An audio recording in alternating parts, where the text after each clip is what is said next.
시편 135편입니다. 시편 135편 1절에서 3절까지.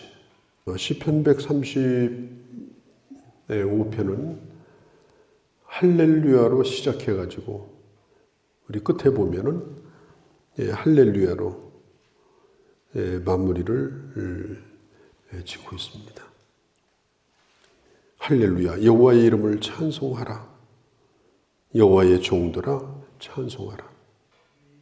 그러면 이분들이 어디에 계신 분들이냐? 하나님을 찬송하기 위해서 하나님의 성전에 서 있는 자들입니다. 지금 하나님의 성전에 나와서 하나님을 예배하는 자들에게 얘기하는 거예요. 하나님을 찬송하라. 당신들은 여호와의 종입니다. 우리가 주님을 예배하는 것은 바로 주님을 찬송하는 것입니다. 그러니까 주님을 찬송하는 것이 예배예요.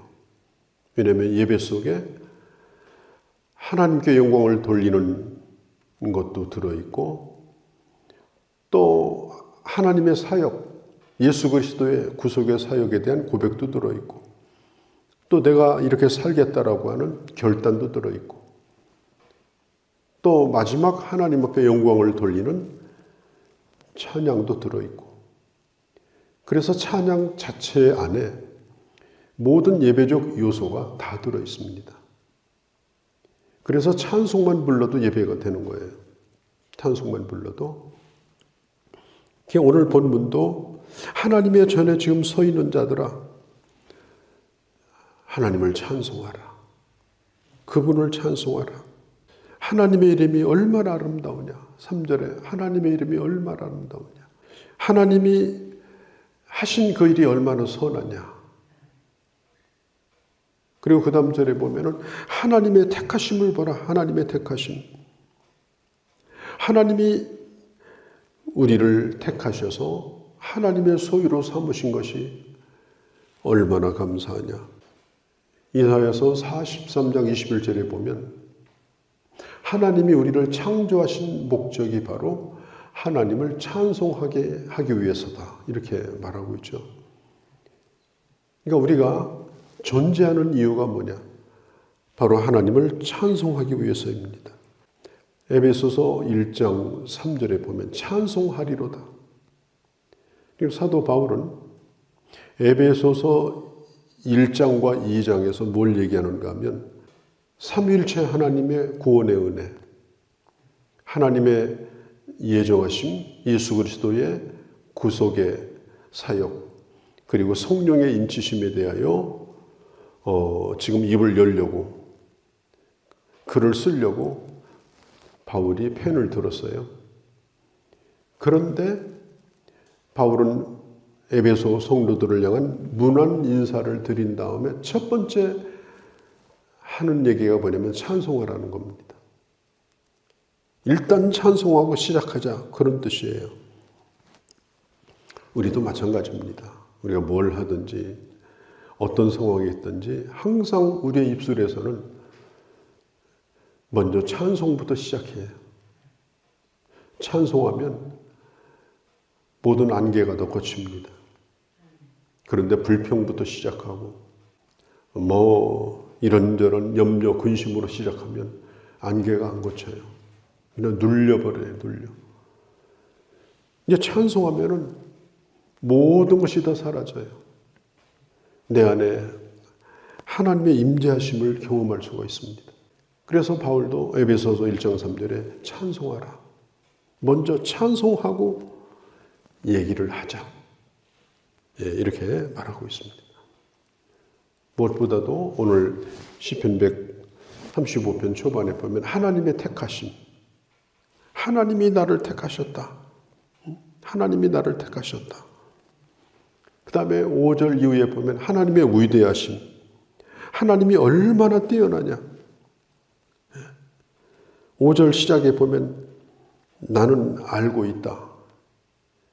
이걸 더 구체적으로 번역을 하면 정말 제가 알고 있습니다. 이런 뜻이에요.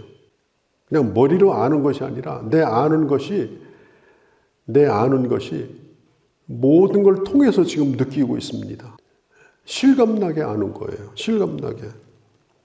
하나님을 이렇게 알고 있는 사람은 하나님을 찬송할 수밖에 없어요.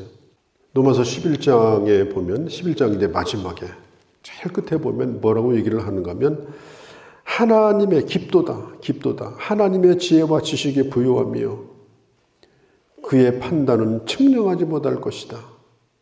그리고 그의 길은 찾지 못할 것이다. 너무 오묘하기 때문에. 누가 주의 마음을 알았는가? 누가 주의 모사가 되었는가? 하나님 좀 힘이 없으면 내가 도와드릴까요? 누가 자기 자신을 들여서 하나님에게 갚을 수 있겠는가? 하나님은 하나님 자신으로 모든 게 충만한 거예요. 그러면서 로마서 11장 마지막에 뭐라고 얘기해요? 영광이 세세토록 그 주님께 있기를 원한다. 그러니까 하나님이 누구인가를 아는 사람은 결론이 뭐냐? 하나님은 마땅히 찬송을 받으셔야 된다. 오늘 6절에 보면 하나님이 하신 일을 보라. 이게 얼마나 놀라운 것인가. 하나님도 놀랐어요. 하나님도. 6일 동안 천지를 창조하시고 성경에 보면 뭐라고 그래요? 보기에 좋았다. 보기에 좋았다. 인간을 지어놓고서는 참 보기에 좋았다. 심히 좋았다. 하나님은 하나님이 만드신 모든 것을 이렇게 보면서 자기가 한 일을 그냥 인정하는 정도가 아니에요. 하나님 자신이 하신 일에 대하여 하나님 자신이 그냥 감동을 받으시는 거예요. 천지와 또 바다와 깊은데 모든 것이 하나님이 행하신 일을 본다고 했습니다. 자, 우리가 이 찬송을 조금 아까 했죠. 참 아름다워라. 참 아름다워라. 그 주님의 마음을, 그 주님의 음성을 내가 듣는 듯하다. 내가 주님의 음성을 듣는 듯하다. 오늘도 우리가 이게 비가 오는데 새벽에 찾아 나왔습니다. 바람도 불고 비도 오고. 그러니까 모든 이런 변화무쌍한 이런 하나님의 세계를 보면서 하나님을 느끼는 거예요. 아, 하나님이 살아계시구나. 하나님 성실하시구나. 하나님이 오늘 또 일하고 계시구나. 오늘 비는 왜 오는 거예요? 이렇게 하지 않고 오늘도 하나님이 일하시고 계시구나. 어디 하나 우리가 물 한번 주려고 하면은 메마른 가뭄에 손바닥만한 밭에도요 물 주려고 하면은 그야말로 몸이 축납니다. 그런데 이 온 땅에 하나님이 비를 주시고 때를 따라 또 햇빛을 주시고 또 곡식이 잘 여물라고 바람도 주시고. 그러니까 우리는 이러한 하나님과 하나님이 하신 일에 대한 그런 감사, 하나님이 하신 일에 대한 오늘 찬송에 있는 대로 하나님이 하신 일을 보라. 얼마나 놀라운가. 6절에 찬송해야 마땅하지 않는가? 예? 찬송해야 마땅하지 않는가? 우리가 어릴 때 불렀던 노래 가운데 산 위에서 부는 바람, 고마운 바람, 산 위에서 부는 바람, 시원한 바람, 그것까지만 느끼면 안 되죠. 정말 하나님 감사합니다. 그러니까 우리는 우리가 겪는 모든 환경들, 모든 일들을 보면서 짜증내고 일마다 때마다 불평거리를 찾고 이러면 안 돼요. 하나님이 하시는 일을 보라. 얼마나 놀라운가. 모든 천지와 바다와 그 깊은 곳까지도 하나님의 일을 행하시는 일을 보지 않는가. 내가 그걸 알고 있다. 내가 그걸 알고 있다. 그러므로 주님을 찬송해야 된다. 이건 억지로 하는 찬송이 아니에요. 그냥 우러나와서 하나님께 드리는 찬송을 하는 그 사람이 얼마나 행복한 사람일까요?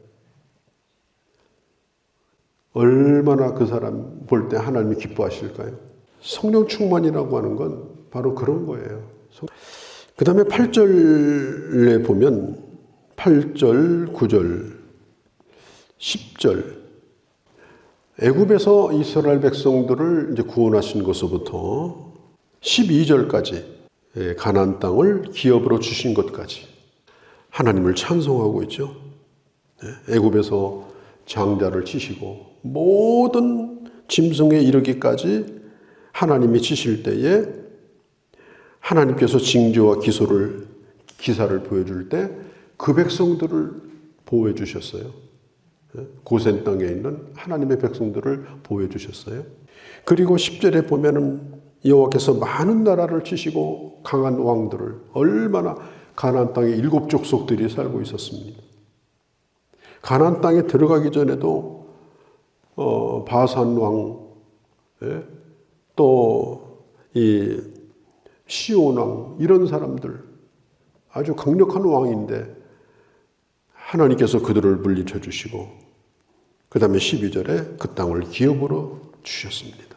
그러니까 하나님은 자기 백성들에게 어떤 계획을 가지고 계시고 그 계획을 반드시 이루시는 우리도 그런 여정 가운데 있지 않습니까?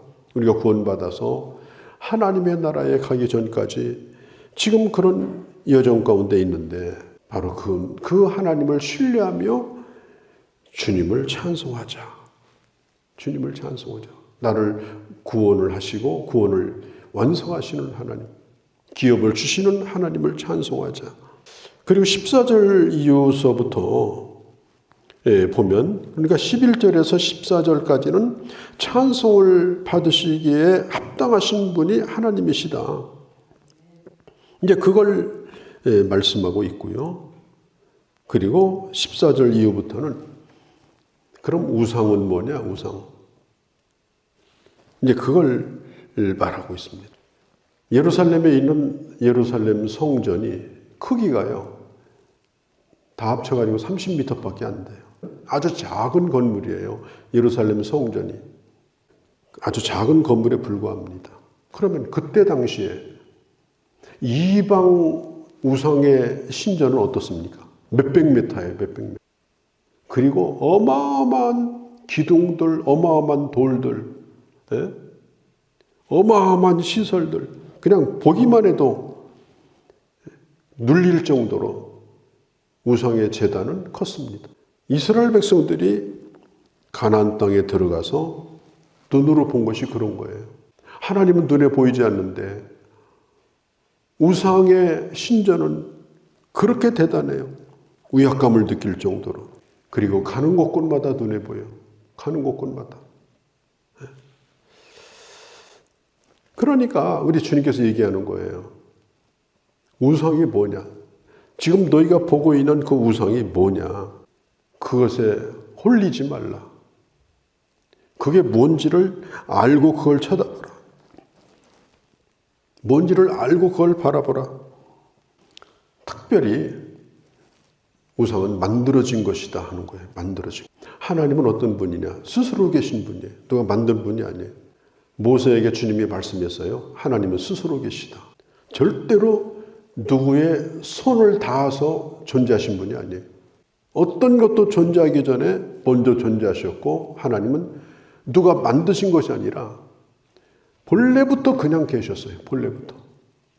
그러니까 모든 이 우주와 만물, 이 모든 것들의 원인이 뭐냐? 하나님이셔요. 하나님이 없이 존재한 건 아무것도 없어요. 공기 한 줌까지도 마찬가지. 하나님은 스스로 계신 분이다. 그리고 하나님은 주권대로 보동을 행하신다. 하나님의 주권대로. 누구의 간섭을 받지 않아요. 자, 그럼 우상은 뭐냐? 오늘 이 뒤에 보면은 아주 길게 얘기를 하죠. 입이 있어도 말을 하지 못하고 눈이 있어도 보지 못하고. 그러면 사람이 우상 앞에 가서 할 수 있는 게 뭐예요? 일방적으로 가서 말하는 거예요. 일방적으로. 또 뭐예요? 일방적으로 가서 그냥 보고 오는 거예요. 예? 먼지나 털어주고 걸레질이나 해주고 깨끗이 닦아주고. 대화가 없어요. 대화가. 살아있는 인격체라면은 대화가 있어야 되잖아요. 사람의 입을 만들었는데 그 입이 만들어진 입이니까 말을 못해요. 눈은 있는데 눈 만들어가지고 제일 마지막에 그 절간에 불상 만들 때 눈에다가 점 찍으면 끝나잖아요. 제일 마지막 작업이 눈에다 점 찍는 거예요. 예? 그러면 점 찍으면 보입니까? 그게 바로 우상의 실상이에요. 그러니까 가서 한참 우상을 쳐다보고 있다가 또 가서 그냥 중얼거리고 있다가 자기 스스로 우연받고 아유 미소 짓는 얼굴을 보니 내 마음도 편하다. 그리고 돌아오는 거예요. 그러니 이게 얼마나 이게 어리석은 일이냐고. 세상에 제일 어리석은 것이 산속에 들어가서 그거 하고 오는 사람들이에요. 하나님은 말씀하십니다. 7절에 우상의 특징은 특별히 그 입에 아무 호흡이 없다. 우상의 특징은 그 입에 아무 호흡이 없다. 살아있는 것은요, 곤충도 숨쉬고 살아요. 조그만 주먹만한 새도 숨쉬고 살아요. 입에 호흡이 없다는 말은 그런 땅바닥에 기어다니는 곤충만도 못한 게 우상이에요. 산더미처럼 수십 미터 쌓아놓아도 코에 호흡이 없어요. 사람도 숨이 떠나가면 죽은 것으로 인정이 되는데 우상은 처음부터 숨 쉰 적이 없어요. 처음부터. 그러면 이 우상이 하는 일이 뭐냐? 그 뒤에 사단의 역사가 있어요. 사탄이 그 뒤에서 뭘 하냐? 사람을 공포로 몰아넣습니다. 가서 빌지 않으면, 의지하지 않으면 무슨 해코지를 당할까 봐, 해를 입을까 봐. 그 사탄의 조종을 평생토록 받도록 하는 것이 바로 이 우상의 역할이에요. 그게 절간에서 하는 짓이에요. 18절에 이렇게 말합니다. 그걸 의지하는 자가 다 그와 같으리라. 우상을 의지하는 사람은, 우상을 섬기는 사람은 우상하고 똑같다. 어떻게 똑같으냐? 제가 말씀드렸죠. 눈도 안 보이고 귀도 막혀 있고 특별히 호흡이 없어요. 이미 죽은 거예요. 우상과 같은 급이 된 거예요. 죽은 거예요. 자, 하나님께서는 우리 인간을 지으시고 생육하고 번성하고 땅에 충만하고 이 땅을 다스리라고 말씀을 하셨습니다. 그리고 눈에 보이는 것을 섬기는 것이 아니라 그 모든 것들을 보면서 무릎을 꿇는 것이 아니라 하늘의 하나님을 찬양하고 그리고 주님 앞에 나올 때마다 하나님의 성전에 서 있는 자들아 주님을 찬송해라. 우리가 주님을 예배하는 예배 가운데 가장 귀한 것이 주님을 찬송하는 것이다. 주님을 찬양하라. 오늘 그렇게 말씀하고 있습니다. 늘 우리 안에 주님을 찬양하는 것은 주님을 주님으로 인정하는 가장 기본적인 것이고요. 그 다음에 나의 나됨을 인정하는, 내가 하나님의 사람이라는 걸 인정하는 가장 중요한 고백이에요. 이런 찬송이 우리 가운데 늘 충만하고 입술의 열매로 늘 풍성하시기를 바랍니다. 거룩하신 우리 아버지 하나님, 오늘 이 시편 135편의 말씀을 통해서 우리가 하나님을 찬송해야 될 이유가 뭐며 우상의 헛됨이 뭐며 그리고 찬송의 그 영광과 유익이 뭔가를 저희가 보았습니다. 우리의 삶도 오늘 시편의 말씀처럼 할렐루야로 시작하여 할렐루야로 맞춰지게 하시고 우리의 드리는 찬송이 아름다운 입술의 열매가 되어 주님 앞에 드려지는 삶이 되게 하여 주시옵소서. 우리 주 예수님의 이름으로 기도하옵나이다. 아멘.